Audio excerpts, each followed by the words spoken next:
La grâce de Jésus notre Seigneur, l'amour de Dieu le Père et la communion de l'Esprit Saint soient toujours avec vous.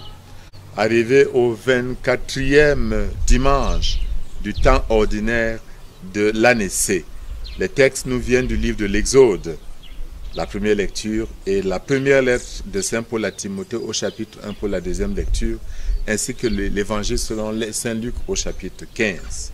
L'enseignement fondamental d'aujourd'hui, c'est la miséricorde de Dieu. L'une des plus belles révélations de la Bible, c'est Dieu qui est un Père de miséricorde. Dieu riche en miséricorde, toujours prêt au pardon. La Bible ne le démontre pas, il témoigne de cette vérité. La Bible respire de cette vérité. Depuis le début, malgré la chute, comme nous le savons, Dieu viendra couvrir sa créature, Adam, avec les peaux de bête, parce qu'il n'oubliera jamais que c'est sa créature la plus belle.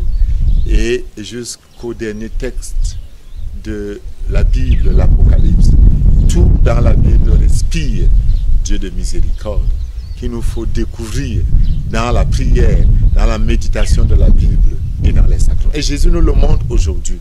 Un homme qui a 100 brebis et en perd une, il abandonne les 99 pour aller à la recherche de l'unique brebis perdue. Oui, imaginons-nous quelqu'un qui organise une fête, il a tous ses enfants qui se réjouissent et voit un qui est assis au coin, qui ne participe pas aux réjouissances. Ne laissera-t-il pas la fête pour aller s'occuper de l'unique pour lui demander mais qu'est-ce qui ne va pas, mon fils? C'est ça Dieu. Dieu qui, comme le montre le texte du Père miséricordieux et de l'enfant prodigue, est constamment en attente de notre retour. Dieu désire ce retour de l'homme. Et ce désir qui est la pointe de la miséricorde de Dieu, ce désir de Dieu de nous voir rentrer dans sa maison, nous met en mouvement. Crée quelque chose en nous, nous attire. Dans la première lecture, nous voyons Dieu qui est habité par un courroux à cause de l'infidélité du peuple.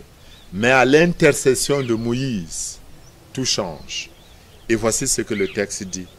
Le Seigneur renonça au mal qu'il avait voulu faire à son peuple, parce qu'il est toujours le Dieu riche en miséricorde, toujours prêt au pardon. Moïse s'est apaisé le visage de Dieu.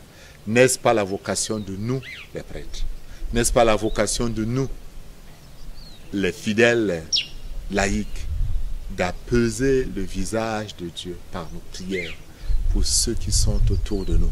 Nous deviendrons ainsi des apôtres de la vraie miséricorde.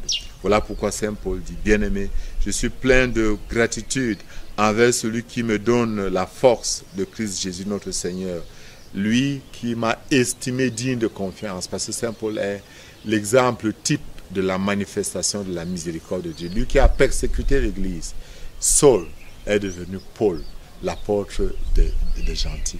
Celui qui pourra dire à la fin de sa vie, je vis, mais ce n'est plus moi qui vis, c'est le Christ qui vit en moi. Chacun de nous est appelé par cette bonté, cette immense miséricorde de Dieu, ce désir de Dieu de le voir se mettre en marche. Chacun de nous a cette grâce déposée dans son cœur. Aujourd'hui, ne fermons pas notre cœur. Ne pensons pas que nous sommes trop loin. Ne pensons pas non plus d'ailleurs que nous sommes trop proches. Oui, la miséricorde de Dieu est tellement immense face à nos misères. Mais Dieu veut nous attirer pour que nos misères brillent, pour que sa miséricorde soit plus grande que nos chutes et nos rechutes. Qu'en ce saint jour, le Dieu riche en miséricorde, le Père plein de tendresse, qui a toujours des projets bienveillants pour nous, vous bénisse. Au nom du Père et du Fils et du Saint-Esprit. Amen. Et tu m'as fait pour toi.